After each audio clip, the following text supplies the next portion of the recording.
RMC, After Espagne. Nicolas Jamin. Salut à toutes et à tous, bienvenidos a todos, bienvenue dans l'After Espagne, votre podcast audio et vidéo 100% consacré au club espagnol que vous retrouvez aussi sur YouTube, bien sûr, sur notre chaîne After Foot TV, toutes les box, SFR, Free, Orange, vos téléconnectés sur l'appli RMC BFM Play, merci. Il y a de plus en plus nombreux à nous regarder, à nous écouter. À liker. 1 million sur l'épisode précédent, il faut le dire. Tu confirmes ? Mais bien sûr, évidemment. Bon, c'est un peu incroyable. Un petit peu moins quand même. Un tout petit peu. Mais on progresse, Voilà. On avance grâce à vous. Likez, mettez des étoiles, des pouces dans tous les sens, des smileys. On prend tout avec Rémi Dumont. Salut Rémi. Hola, ¿qué tal? Muy bien. Comment va également notre correspondant permanent en Espagne ? Edgar Grelot est avec nous. Salut Edgar. messieurs, je pense qu'on n'est pas loin quand même du million, non ? On s'en rapproche. On s'en rapproche. Si les clubs espagnols commencent à mieux jouer. Ce serait pas mal qu'ils fassent aussi leur part du boulot. Nous, on essaie de le faire toutes les semaines. Alors, épisode consacré cette semaine à l'Atlético de Madrid. 3e de Liga, place traditionnelle, mais avec désormais dans ses rangs un ballon d'or africain. Ademola Lookman peut-il changer les colchoneros ? Il vient d'arriver, ça a déjà très bien commencé, on va en parler. Début foudroyant avec sa nouvelle équipe. Le Nigérian peut-il aussi s'affirmer enfin à 29 ans, 28 ans, comme un crack mondial? Et que peut espérer l'Atlético dans cette deuxième partie de saison? Bien sûr, on va en parler ensemble. Vous écoutez l'After Espagne, c'est parti. After Espagne. Alors ces débuts les gars, explosifs, c'était ce jeudi en quart de finale de la Coupe du Roi contre le Real Betis Balompié, victoire 5-0 sur le terrain du Betis à la Cartura.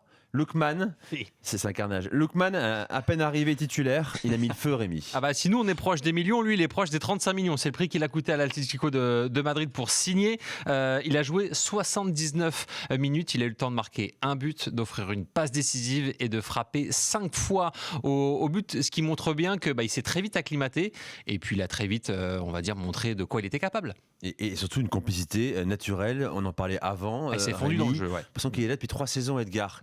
Comment tu as observé et comment tu juges son match, sa prestation, ses 80 minutes sur le terrain ? Exactement, on avait l'impression qu'il avait compris déjà un petit peu les consignes, compris la philosophie de jeu.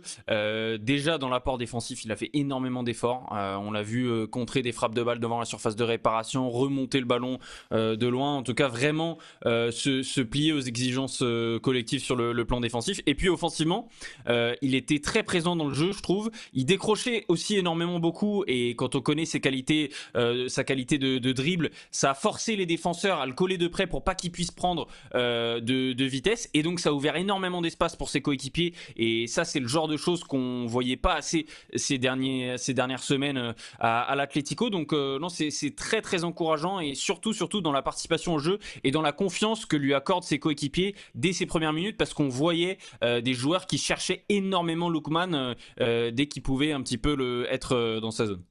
Écoutez, regardez ce qu'a dit de lui Diego Simeone, son nouveau coach, juste après la qualif pour les demi-finales de la Coupe du Roi. Les mots sont assez forts. Lookman est différent de tous les joueurs que nous avons, surtout dans les situations de 1 contre 1. Mais il possède aussi un bon jeu collectif. Son profil nous permet de l'utiliser à plusieurs postes.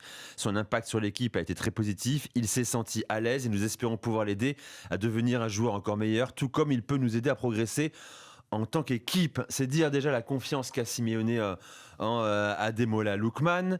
On va raconter un petit peu son début de saison avec l'Atalanta. Pas bon, il jouait plus. Il a fini par rejouer. C'est un homme qui, depuis 2 ans, voulait quitter Bergame. Depuis son triplé en finale Exactement. d'Europa League, donc forcément il avait marqué les esprits. Il était courtisé notamment par le PSG à l'époque. Par le PSG notamment, des clubs anglais aussi, espagnols. On lui a fait la promesse qu'il allait pouvoir partir. Il a vécu comme une trahison, notamment sur le mercato dernier, de l'été dernier. En même temps, les promesses dans le monde du foot. Oui, mais bon, c'était le dernier à pas pouvoir bouger de l'Atalanta. C'est vrai. Et surtout après le départ de Gasperini, dont il était très proche. Enfin, il a trouvé un club à sa mesure. Peut-il le faire grandir ? Bien sûr, on va en débattre. On parlait avec Eric Schell, son sélectionneur du Nigeria, qui nous a dit qu'il était hyper content de voir son joueur rejoindre l'Atlético, parce qu'il nous a dit mot pour mot, il va beaucoup courir avec Simeone. Et ça me plaît énormément. Tu l'as déjà vu beaucoup donner hier, Edgar, ce jeudi ?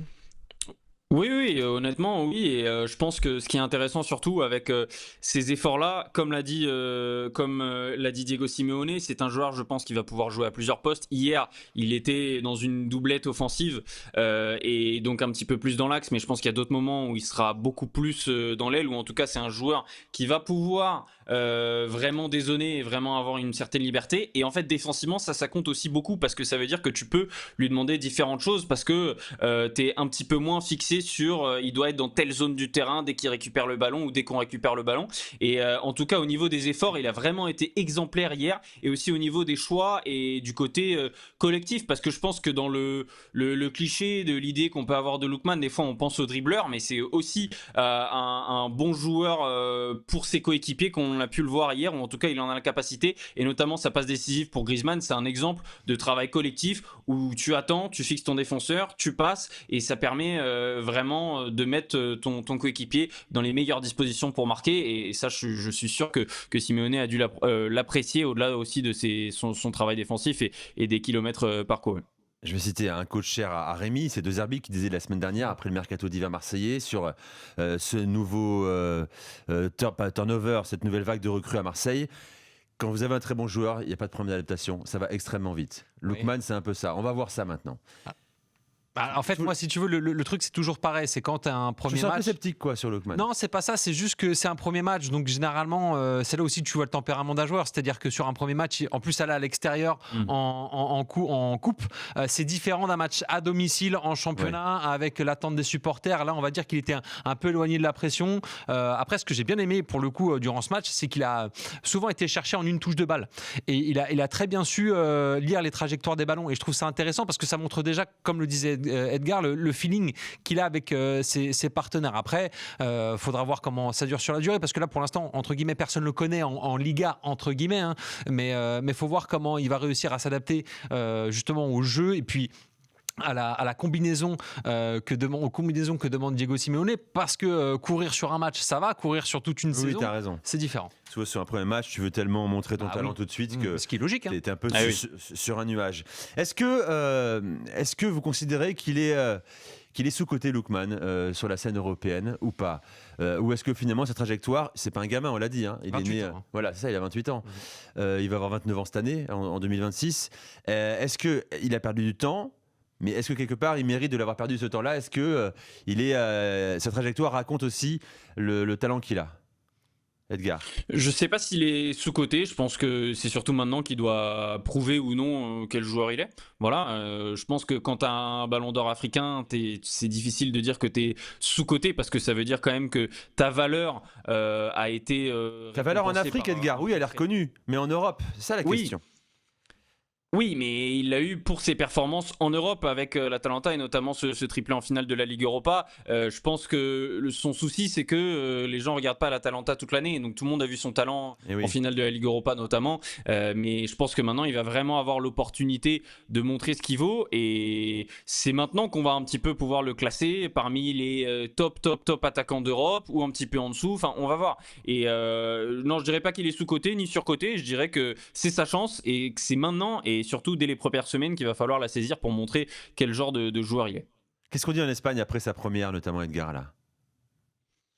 Ah, ils sont ravis, et surtout ils étaient ravis même au moment où il a signé, parce que c'est le genre de profil qui manque à cet Atlético-là. Les supporters de l'Atlético sont très très contents de voir ce genre de joueur arriver, comme de voir le genre de joueur qu'est Mendoza, on en parlera, arriver, parce que ce sont le genre de profil qui manque à cette équipe. Et donc les gens sont très contents de voir quand même une star, hein, malgré tout, même s'il avait jamais joué dans un très très très grand club, ça reste une vraie star, Lookman. Et donc les gens attendaient beaucoup de lui et ont été satisfaits de cette première, où il a été globalement plutôt monstrueux, mais à l'image de son équipe. J'ai pas envie de le mettre au-dessus du reste de l'équipe. L'Atlético a fait une superbe performance, et surtout, et on en parlait d'ailleurs lundi dans les drôles de dames, l'un des gros problèmes de l'Atlético, c'est de pouvoir mettre ce deuxième but, ce troisième but, de tuer ses matchs quand ils mènent, parce qu'ils mènent souvent, mais ils ont du mal à distancer leurs adversaires. Et là, ils l'ont fait. Alors, est-ce que c'est l'effet Lookman, comme le dit évidemment une partie de la presse, parce qu'on a envie de s'enthousiasmer pour cette arrivée? Est-ce que c'est l'effet Lookman, ou est-ce que c'est quelque chose de collectif? On verra. Mais en tout cas, il pouvait difficilement imaginer mieux.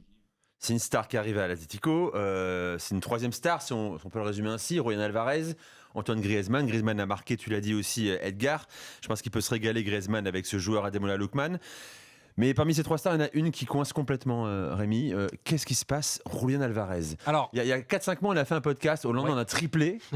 on disait que c'était ça y est, le nouvel attaquant. Une le nouveau remontada, un numéro triplé, but sur coup franc, la panoplie de Julián Alvarez. Depuis, c'est quoi les stats? Alors, sur le papier, franchement, les stats, elles sont plutôt honorables, puisque c'est 31 matchs cette saison, toutes compétitions confondues avec l'Atlético de Madrid. Pour 11 buts, 5 passes décisives, c'est le 4e joueur le plus utilisé par Diego Simeone cette saison à l'Atlético.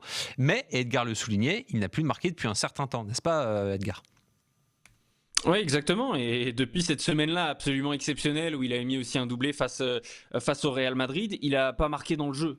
Pas un seul but dans le jeu en Liga. Je parle en Liga, il a marqué en Ligue des Champions, mais en Liga, pas un seul but dans le jeu depuis septembre. Un seul but, non, il a plus marqué depuis novembre en plus, même quand tu comptes les pénaltys, il a plus marqué depuis le 1er novembre en Liga. Et en 2026, 0 but, 0 passe D en 8 matchs. Et surtout, on a l'impression, au-delà de ça, qu'il disparaît dans le jeu, qu'il est assez fantomatique et qui traverse des matchs sans avoir le moindre impact. C'est surtout ça qui est dérangeant quand on connaît son profil. C'est pas juste un numéro 9 comme Sorloth qui est censé te planter des buts. Non, c'est quelqu'un qui est censé quand même avoir la qualité technique et physique dans la vivacité aussi de pouvoir vraiment participer au jeu. Et ce qui est dérangeant, c'est qu'il ne répond pas aux attentes ces derniers mois. Et ce qui est surtout dérangeant, c'est qu'il y a quelques mois, on se disait, est-ce que l'Atlético est assez grand pour lui? Est-ce que il doit pas aller ailleurs? Maintenant, on se demande, est-ce qu'il a les épaules pour être le leader de l'Atlético et d'être le leader du nouveau projet avec les nouveaux investisseurs aussi. Et le souci, c'est qu'il est un petit peu en train de caler et dans un moment où, pour la première fois peut-être de sa carrière, ou en tout cas en Europe, c'est l'attaquant phare de l'équipe et celui qui est censé porter les autres. Et pour l'instant, il ne répond pas présent dans cet aspect-là. Donc c'est décevant, surtout quand on connaît ses qualités. Et même Diego Simeone est obligé d'avouer que le Julián Alvarez qu'il a aujourd'hui et qu'il avait ces dernières semaines n'est pas le Julián Alvarez qu'il a envie de voir. Et c'est d'ailleurs pour ça aussi qu'il a parfois été un petit peu laissé sur le banc, je pense, pour le laisser aussi récupérer peut-être mentalement et revenir un petit peu mieux, parce qu'il va falloir, si l'Atlético veut faire une grosse fin de saison. Ça va alimenter le discours de beaucoup de ses fans depuis qu'il a signé à l'Atlético. C'est pas le bon club pour toi, c'est pas le bon coach pour toi, Julián Alvarez.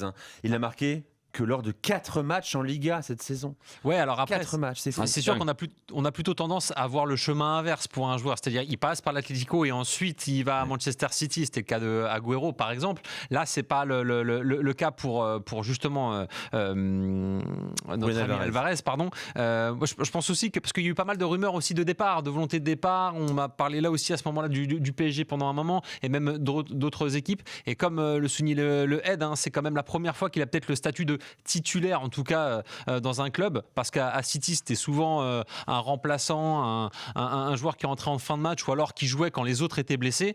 Là c'est pas le cas et c'est vrai qu'il répond pas forcément présent. Je pense que c'est peut-être qu'un super remplaçant, Julián Alvarez. Moi je te dirais c'est plus, possible. C'est plus il y a peut-être un problème, je pense, d'ego là-dedans. Voilà.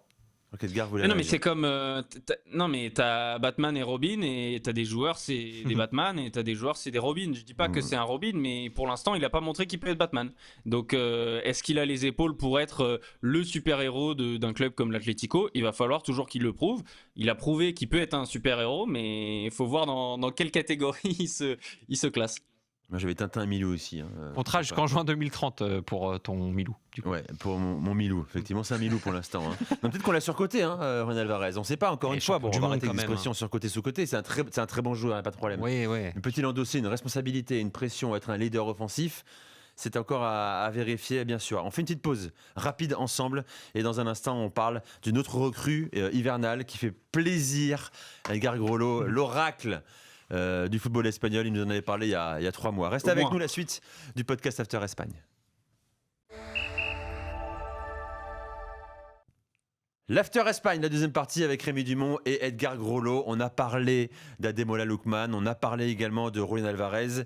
Il faut parler également d'un autre joueur qui est arrivé cet hiver, Edgar, qui peut aussi, à sa façon, contribuer à changer le visage des Colchoneros. Rodrigo Mendoza, milieu de terrain, arrivé d'Elche cet hiver, 16 millions d'euros hors bonus.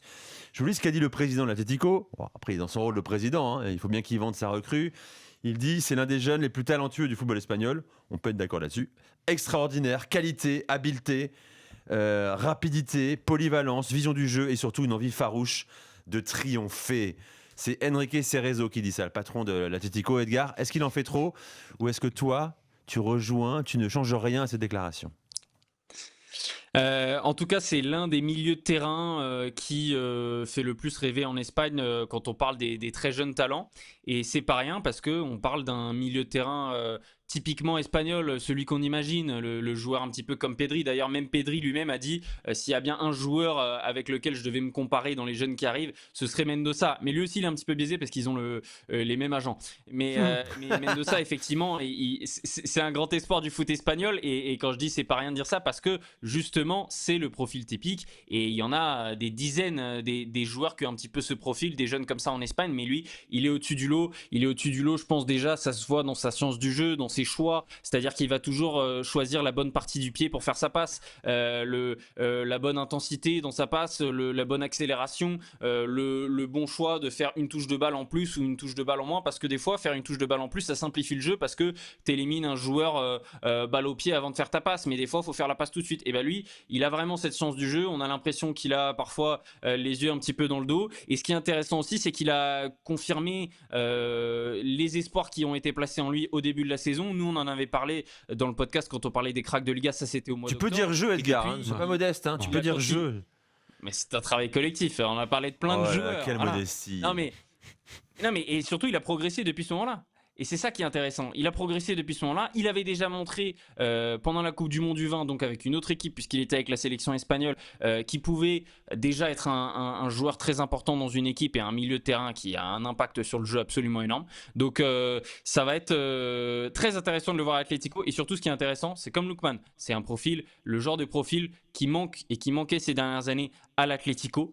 Et même si je pense qu'il va être remplaçant au départ, c'est surtout, je pense, un message passé par les nouveaux actionnaires du club de se dire ok, maintenant on va aussi viser ce genre de joueur et on va peut-être améliorer aussi le jeu qui a été proposé. Bon, 16 millions hein, quand même pour Mendoza, hein. C'est pas non plus... 16 millions en bonus. Ouais, donc c'est pas, tu vois, non, ça va.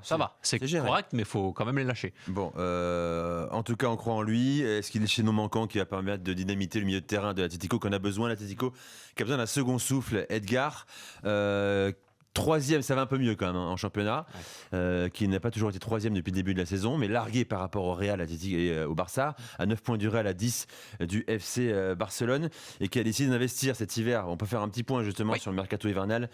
L'Atlético, c'est le club qui a dépensé le plus. Hein. Alors oui, c'est le club qui a dépensé le plus, mais comme le soulignait Edgar sur les réseaux sociaux, parce que je fais de la pub pour ton compte, mon Ed, on regarde en termes de championnat ce qui a été dépensé. Alors là, on voit évidemment les dépenses. Hein. Il y a 54 millions d'euros dépensés par l'Atlético de Madrid cet hiver. Hein. 35 pour Lookman, 16 pour Mendoza, 3 pour Vargas. Il y en a aussi, il y a eu pas mal de ventes. Au total, c'est 77 millions de vendus, avec notamment les 40 de Gallagher, hein, qui a signé, qui est retourné. Une belle réussite, Gallagher, ouais. Comment ? Une très belle réussite. Hein. Ouais.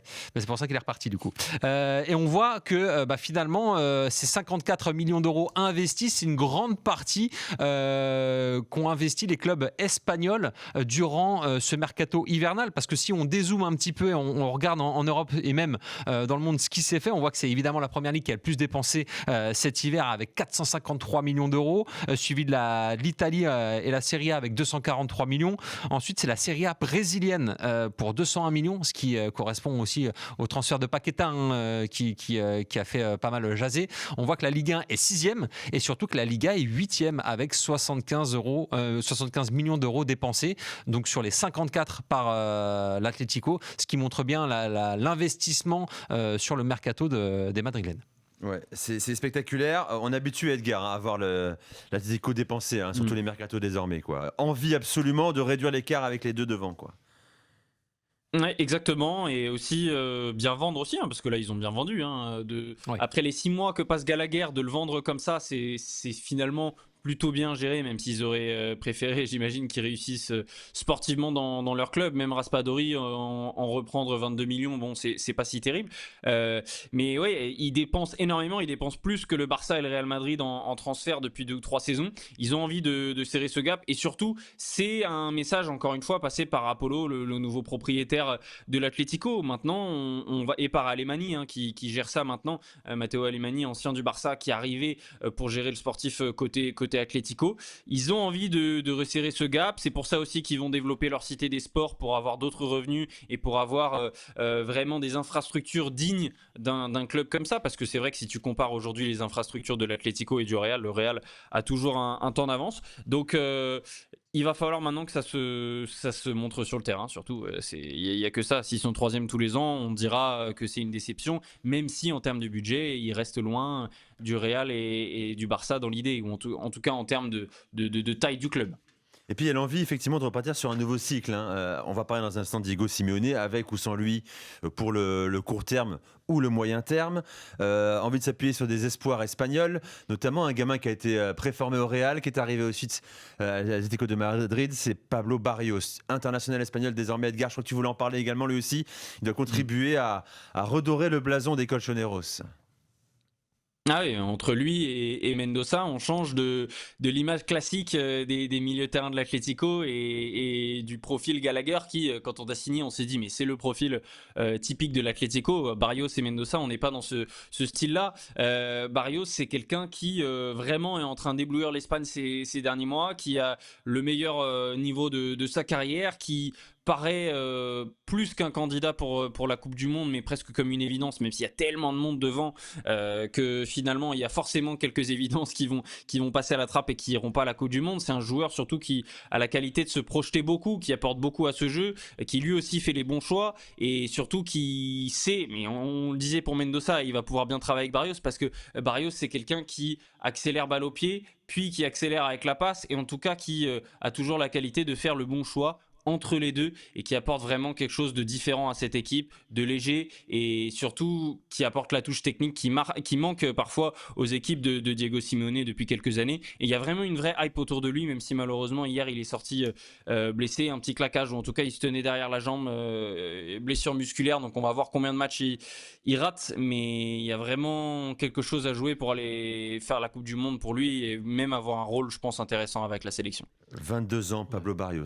Et oui, surtout médaillé d'or au dernier JO avec la sélection espagnole, ce qui montre qu'il a aussi de l'expérience, donc un certain vécu potentiellement pour la Coupe du Monde cet été avec la Roja. Donc c'est un joueur intéressant à suivre. Puis on s'amusait aussi à comparer un peu ses statistiques par rapport à d'autres joueurs de son poste en Liga, avec Tchouaméni, on les a vus tout à l'heure, et De Jong. On voit qu'il est pas mal, notamment au niveau des interceptions. 23 cette saison en Liga pour lui, contre 21 pour De Jong et 16 pour Tchouaméni. Il a le même nombre de tacles gagnés que De Jong par exemple, et au niveau des centres, pour rejoindre ce que disait le Head, c'est-à-dire qu'il sait aussi se projeter, il a vraiment une grosse activité au milieu de terrain, et il est de loin le meilleur entre guillemets centreur de ces 3 milieux de terrain, puisqu'il en a 27 centres contre 4 pour De Jong et 5 pour Tchouaméni. Après évidemment c'est pas les mêmes styles de jeu non plus, mais c'est vrai que c'est un joueur très important pour l'Atlético et à surveiller du coup pour la perspective de la Coupe du Monde. Ces petits jeunes là qui sont une place au sein de l'équipe première de Diego Simeone, ils sont de moins en moins nombreux, les anciens, les tauliers des Colchoneros. C'est pareil, on a regardé en termes de contrats, les joueurs les plus anciens de l'effectif actuel de l'Atlético de Madrid. Il y a bien évidemment Koke qui est là depuis 2011, il est arrivé quasiment en même temps que Diego Simeone, il me semble, parce que c'est 2011 aussi pour le coach. Il y a Jiménez qui est là depuis 2013, Oblak qui est là depuis 2014, ensuite il y a Llorente 2019. Alors on n'a pas mis Griezmann, parce que Griezmann il a fait 2 passages, de 2014 à 2019, puis depuis 2023, mais voilà, on voit que, on va dire, le plus récent c'est quand même Simeone avec un contrat en 2022, c'est le top 5. Et pour en revenir à Griezmann, là aussi on voit que il fait partie des meubles, puisque c'est le meilleur buteur de l'histoire de l'Atlético avec 209 buts. C'est le 4e en termes de matchs joués avec 476. Le premier c'est Koke, et c'est aussi le 2e meilleur buteur de l'histoire de l'Atlético avec 94 passes décisives contre 122 pour Koke, encore une fois le meilleur passeur. quelle légende Coquet, hein, formé Atlético, l'homme d'un club, d'une vie, Magnifique. qui démarre à peine 17 ans avec l'équipe première, avant même l'arrivée de Diego Simeone. Alors justement, Diego Simeone, pas mal de rumeurs, comme chaque année, Edgar. Bruis en Espagne, c'est quand? Est-ce que c'est la dernière saison? Est-ce que ça y est, on va passer à autre chose? Qu'en est-il? J'ai lu le Média Sport en Espagne qui en parlait encore il y a quelques jours. Qu'en est-il de son avenir? C'est effectivement c'est récurrent, quasiment tous les ans c'est à peu près la même chose et quasiment tous les ans on va dire que la rumeur est un petit peu plus forte que l'année d'avant et que les supporters en ont un petit peu plus marre. Mais le problème c'est qu'il y a tellement un amour profond entre Simeone et l'Atlético et entre les supporters de l'Atlético et Simeone que s'il élimine le Barça en demi-finale de Coupe du Roi, tout le monde va être de nouveau à bord du train Simeone, donc c'est toujours compliqué. Mais c'est vrai que notamment chez les supporters de l'Atlético, et cette saison surtout et ces derniers mois, ils en ont un petit peu marre parfois du jeu décevant. Ils en ont marre de faire des 0-0 à Levante. Ils en ont marre surtout de voir leurs concurrents, ou en tout cas ceux avec qui ils ont envie de concurrencer, gagner des matchs parfois beaucoup plus facilement, là où c'est un petit peu plus rare. C'est un petit peu plus rare du côté de l'Atlético. On a l'impression qu'ils ont trop souvent besoin de cravacher contre des équipes inférieures, et je pense que la frustration et le jeu proposé, il est là, même si ce qui est paradoxal, c'est que je trouve qu'il y a quand même une vraie progression dans le jeu depuis quelques années. Et quand tu vois les matchs, par exemple, comme face au Betis hier, au moment où on enregistre ce podcast, qui a été vraiment un match fabuleux de la part de l'Atlético de bout en bout, gagné 5-0, tu vois qu'il y a l'intention de faire beaucoup mieux dans le jeu, mais il n'y a pas encore cette régularité d'arriver à le proposer contre tous les adversaires. Ouais. Et parfois, quand tu es dans une nuit où il pleut à Getafe, ou que quand tu dois jouer à Levante, ou tu joues une équipe un petit peu moins forte, tu as du mal à faire ça face au bloc bas notamment. Il y a une histoire d'amour, comme le disait Ed, mais il y a aussi une histoire de gros sous, parce que je crois que Diego Simeone est l'un des entraîneurs les mieux payés de Liga, mais voire énorme. même d'Europe, je crois. D'Europe, Ouais. je crois. Je crois que c'est plus d'1 million par mois. Donc, oui, largement ça plus sympa. même, je crois. Moi, j'aime beaucoup les Je gens crois pour plus d'1 million par mois. Je crois qu'il a t'as raison, il a plus de 20 millions l'année, je crois, la saison. C'est pas mal. Diego Simeone. Je rappelle Atlético. Bon, de toute façon, il va les qualifier pour la Ligue des Champions, comme d'hab. À la fin, tout le monde sera content. Match de barrage Il va contre faire Bruges. peut-être un 8e de finale Voilà. s'il passe le club Bruges.